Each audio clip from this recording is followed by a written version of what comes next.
So we are currently at the Longside Gallery and we are working with teachers from all across the country to understand how they can use the Arts Council collection in creative ways in their classroom.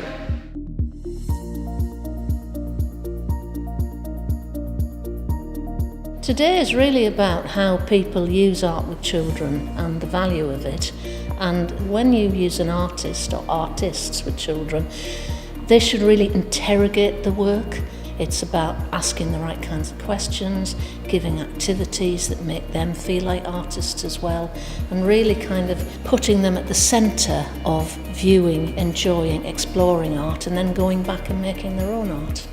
I'm one of the facilitators today, so we've worked on an education pack for students, for teachers, and we're obviously getting the art teachers a chance to actually try them out as the students, to experience them and then to be able to adapt them to their own schools and their own students as well. Here in the gallery space, half the work's been done for you. Someone's come along and actually curated lots of separate elements, brought them together so the connections are there. Bring yourself here, bring your students here, and it's all on site. It's there for you in glorious 3 dimensions.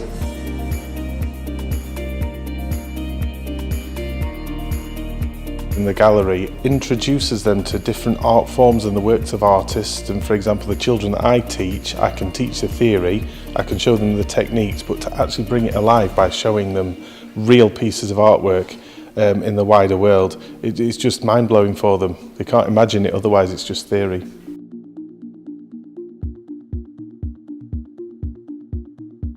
Giving young people a tangible experience of how to make and create themselves helps them understand. It doesn't mean that they have to be artists, but it does give them some skills that they can kind of carry forwards and different ways to look and think.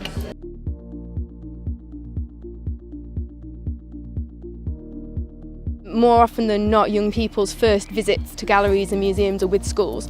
So I think it's great to try and get it more sort of integrated into the general curriculum. This session is about pulling together the advocacy for the subject from everybody in this room. And we've been inspired by the work of Bob and Roberta Smith, whose piece of artwork is outside. We're going to end the day standing in front of Bob's artwork, which is about every school being an art school, holding up 5 groups' manifestos with 5 non-negotiable points that they think politicians should hear about art, education, art in the wider picture of education.